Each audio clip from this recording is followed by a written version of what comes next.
Hello friends, स्वागत है आपका आपके अपने यूट्यूब चैनल केमिस्ट्री एंड जी के शशि सिडाना पर। साथियों, तो जनरल साइंस के केमिस्ट्री पार्ट से आज जो टॉपिक हम डिस्कस कर रहे हैं, भौतिक व रासायनिक परिवर्तन, physical and chemical changes.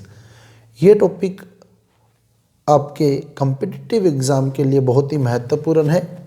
Class 10th के लेसन 6 में ये टॉपिक दिया गया है, जो 2021 में वर्तमान में राजस्थान बोर्ड की बुक है, उसके चैप्टर 6 के अंदर, लेसन 6 के अंदर क्लास 10th की बुक में भौतिक व रासायनिक परिवर्तन टॉपिक आपको दिया गया है, फिजिकल एंड केमिकल चेंजेस। साथियों, यदि अभी तक आपने हमारे चैनल को सब्सक्राइब नहीं किया है तो सबसे पहले हमारे चैनल को सब्सक्राइब कर दें और साथ ही साथ बेल आइकन का बटन भी ऑन कर दें, क्योंकि हमारे यूट्यूब चैनल पर आपके कॉम्पिटिटिव एग्जाम से रिलेटेड वीडियो जो है वो कंटिन्यू अपलोड किए जा रहे हैं। चाहे वह वीडियो केमिस्ट्री का हो, चाहे फिजिक्स का हो, चाहे बायोलॉजी का, चाहे मैथ का, और जीके के वीडियो भी हम बहुत जल्द स्टार्ट कर देंगे। कुछ वीडियो हमारे द्वारा अपलोड किए जा चुके हैं। तो मूव करते हैं हम हमारे आज के टॉपिक भौतिक व रासायनिक परिवर्तन की ओर, फिजिकल एंड केमिकल चेंजेस की ओर। सबसे पहली बात, परिवर्तन क्या है? ये तो हम सभी जानते हैं कि परिवर्तन का अर्थ होता है बदलना। परिवर्तन यानी बदलना।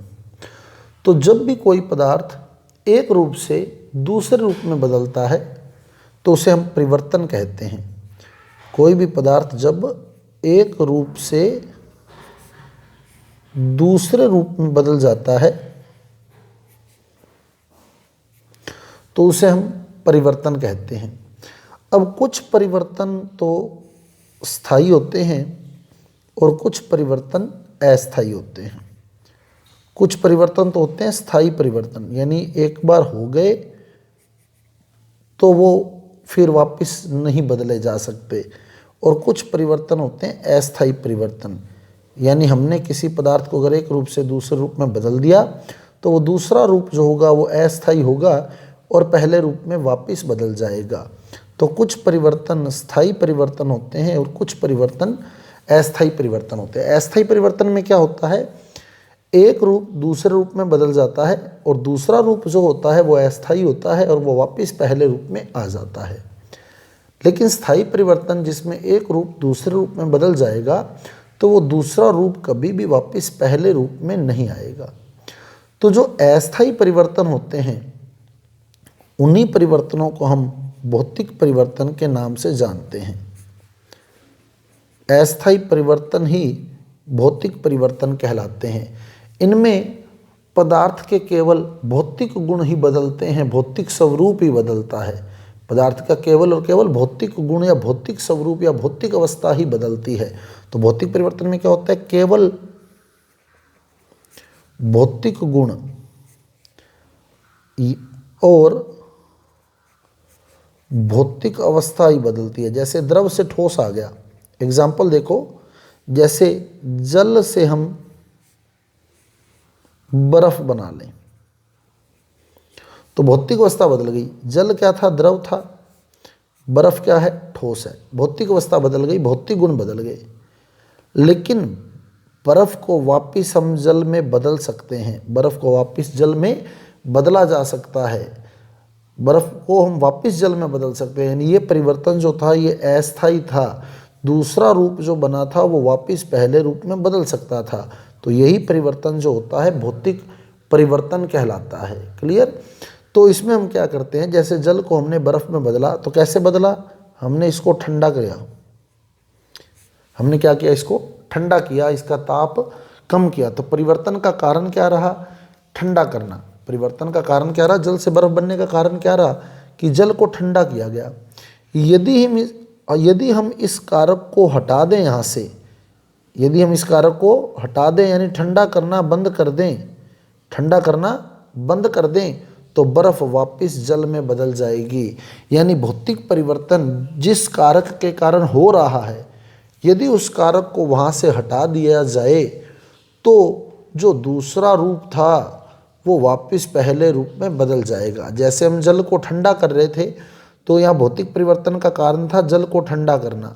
यदि हम उस कारक को हटा देते, ठंडा करना बंद कर देते तो बर्फ़ जो बनी हुई थी वो वापस धीरे धीरे जल में परिवर्तित हो जाती। क्लियर।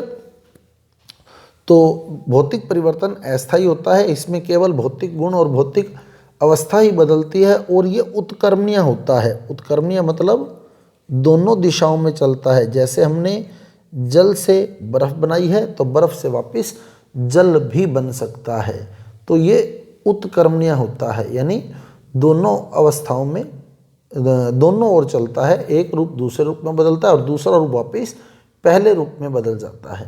क्लियर। अब इसके और उदाहरण आप लोग देख सकते हैं भौतिक परिवर्तन के। जैसे जल से बर्फ़ बनी, भौतिक परिवर्तन है। जल से वाष्प का बनना भी भौतिक परिवर्तन है। जल को जब गर्म किया जाता है तो वाष्प बनती है, और अगर गर्म करना बंद कर दें यानी ठंडा करना शुरू कर दें तो वाष्प वापस जल में परिवर्तित हो जाती है। तो दोनों ओर चलता है। तो भौतिक परिवर्तन क्या है? यदि पदार्थ एक रूप से दूसरे रूप में बदल रहा है तो इस घटना को हम परिवर्तन कहते हैं। और यदि यह परिवर्तन अस्थायी है, यानी ऐसा परिवर्तन जिसमें केवल पदार्थ के भौतिक गुण और भौतिक अवस्था ही बदली है, रासायनिक संगठन में कोई परिवर्तन नहीं हुआ है, रासायनिक संगठन में कोई परिवर्तन नहीं हुआ है, तो यहाँ रासायनिक संगठन परिवर्तित नहीं होता।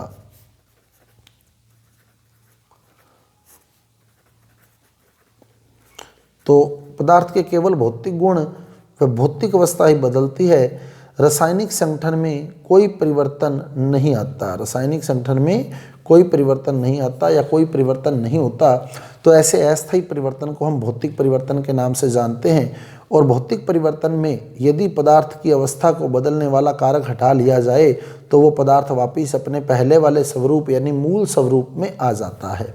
क्लियर। और भौतिक परिवर्तन जो होता है वो दोनों ओर चलता है, इसलिए भौतिक परिवर्तन को उत्क्रमणीय कहा जाता है। जैसे जल से बर्फ़ बनना, जल से वाष्प बनना, और इसके अलावा चीनी को पानी में घोलना भी भौतिक परिवर्तन है। चीनी को पानी में घोलना, चीनी को पानी में घोलना, ये भी भौतिक परिवर्तन है।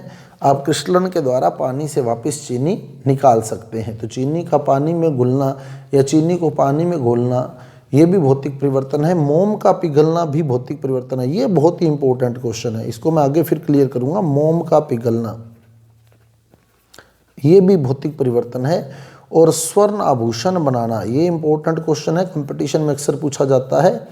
स्वर्ण आभूषण बनाना ये भी भौतिक परिवर्तन है। सोने से सोने के आभूषण बना दिए जाते हैं और उन आभूषणों को पिघला कर वापिस सोना प्राप्त कर लिया जाता है। तो ये अस्थायी परिवर्तन जिसमें भौतिक गुण और भौतिक अवस्था ही बदली है वो भौतिक परिवर्तन कहलाते हैं। और इसमें यदि परिवर्तन का कारक हटा लिया जाए तो जो पदार्थ था वो वापस अपनी मूल अवस्था में आ जाता है। अतः ये परिवर्तन दोनों ओर चलता है, इसलिए इसे उत्क्रमणीय परिवर्तन के नाम से जाना जाता है। जैसे पानी से बर्फ़ बनना, तो पानी क्या है? लिक्विड है। बर्फ़ क्या है? सॉलिड है। कैसे बना? पानी को ठंडा करने पर। अगर हम ये कारक हटा लेते तो जो बर्फ़ थी वो वापस पानी में बदल जाती है। ऐसे ही पानी को गर्म करते हैं तो वाष्प बनती है, पर ये गर्म करने वाला कारक हटाकर अगर हम ठंडा करना शुरू कर दें तो वापस पानी बनने लग जाएगा।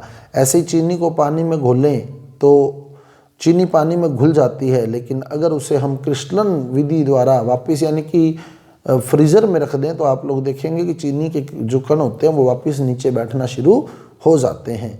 मोम का पिघलना, मोम का पिघलना भी एक भौतिक परिवर्तन है।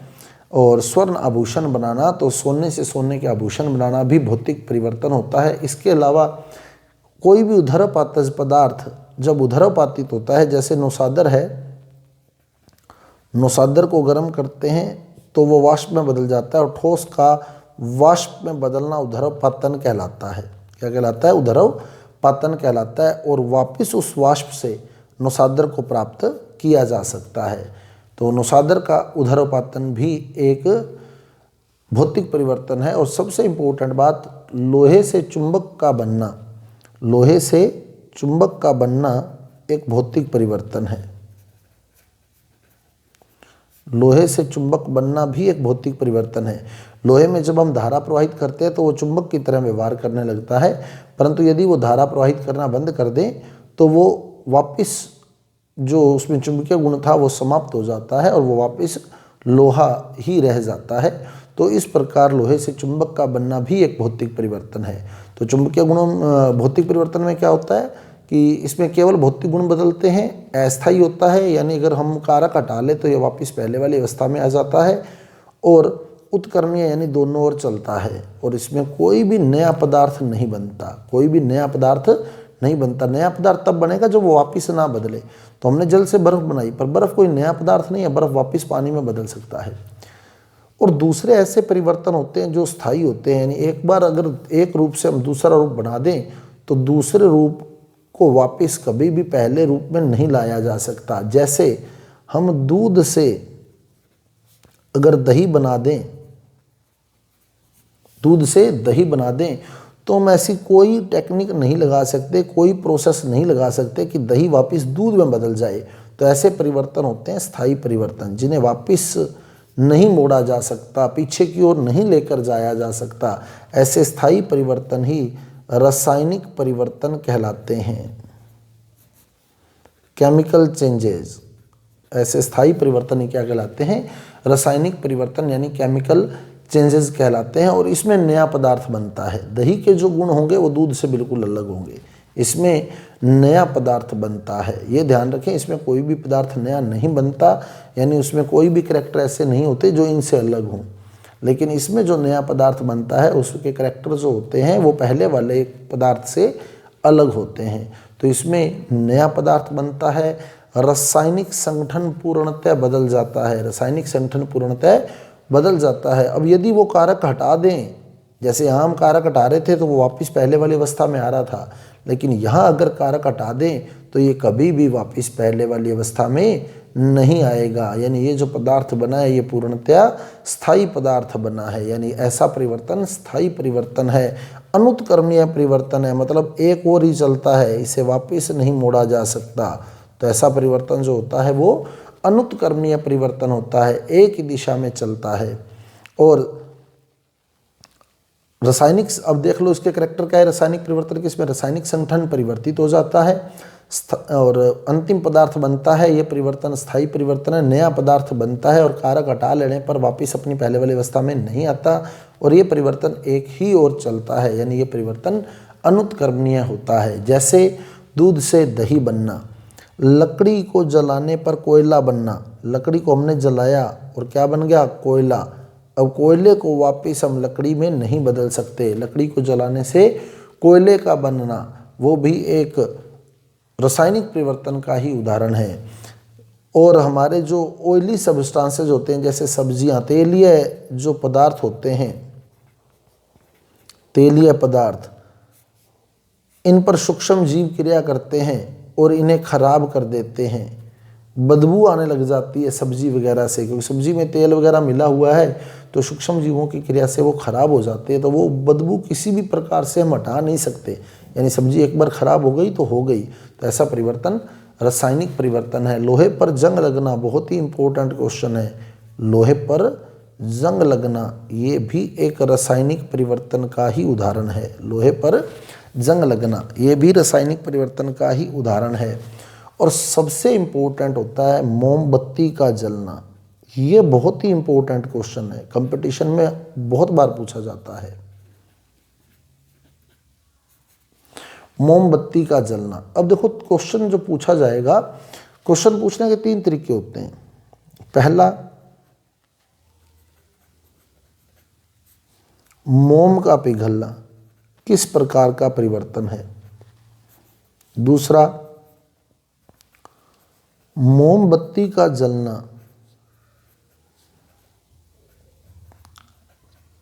किस प्रकार का परिवर्तन है। और तीसरा, मोमबत्ती के जलते समय, मोमबत्ती के जलते समय या मोमबत्ती के जलने के दौरान या जलते समय, एक ही बात है, जलने के दौरान किस प्रकार का परिवर्तन होता है, किस प्रकार का परिवर्तन होता है। अब ये आपके पास 3 प्रकार के क्वेश्चन आते हैं। देखो, पहला आया मोम का पिघलना। तो मोम का पिघलना एक भौतिक परिवर्तन है। मोम जब पिघलती है तो भौतिक परिवर्तन होता है। मोमबत्ती का जलना, मोमबत्ती का जलना रासायनिक परिवर्तन है।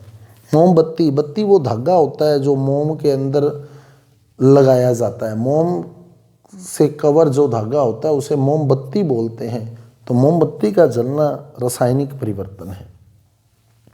अब उसने कहा मोमबत्ती के जलने के दौरान किस प्रकार का परिवर्तन होता है। तो जब मोमबत्ती जलती है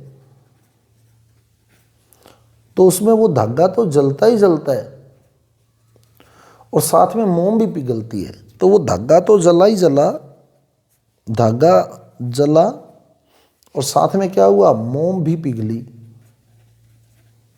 धागा भी जला और मोम भी पिघली। तो जब धागा जला तो वो रासायनिक परिवर्तन में जाएगा। धागा जला है वो रासायनिक परिवर्तन में जाएगा और मोम जो पिघली है वो भौतिक परिवर्तन में जाएगी। मोम का पिघलना भौतिक परिवर्तन है। मोम जो पिघली है वो भौतिक परिवर्तन में जाएगी और जो धागा जला है वो रासायनिक परिवर्तन में जाएगा। इस प्रकार जब मोमबत्ती जलती है तो उस दौरान कौन कौन से परिवर्तन होते हैं। अब एक तो प्रॉपर पूछा जाए मोमबत्ती का जलना कौन सा परिवर्तन है, तो वो रासायनिक है। मोमबत्ती जलने के दौरान किस प्रकार का परिवर्तन होता है, तो जब मोमबत्ती जलती है तो भौतिक परिवर्तन भी होता है, यानी धागा भी जलता है और मोम भी पिघलती है। मोम पिघलती है यानी भौतिक परिवर्तन होता है, धागा जलता है यानी रासायनिक परिवर्तन होता है। तो यानी मोमबत्ती के जलने के दौरान दोनों प्रकार के परिवर्तन होते हैं। ये ध्यान रखना, जलने के दौरान दोनों प्रकार के परिवर्तन होते हैं। अगर प्रॉपर आ जाए मोमबत्ती का जलना, तो मोमबत्ती का जलना रासायनिक परिवर्तन है। मोमबत्ती, मोमबत्ती, बत्ती यानी धागा, तो धागे का जलना रासायनिक परिवर्तन है। एक बार वो धागा जल गया तो उसे वापस पहले वाली अवस्था में हम नहीं ला सकते। तो साथियों, ये था हमारा आज का टॉपिक, भौतिक व रासायनिक परिवर्तन। यदि आपको टॉपिक समझ आया है, अच्छा लगा है, तो कृपया हमारे वीडियो को लाइक कीजिए, शेयर कीजिए और हमारे चैनल को सब्सक्राइब कर दीजिए। साथ ही साथ बेल आइकन का बटन भी ऑन कर दीजिए ताकि आने वाला वीडियो आपको नोटिफिकेशन बॉक्स में प्राप्त हो सके। तो मिलते हैं अगले वीडियो के साथ। धन्यवाद।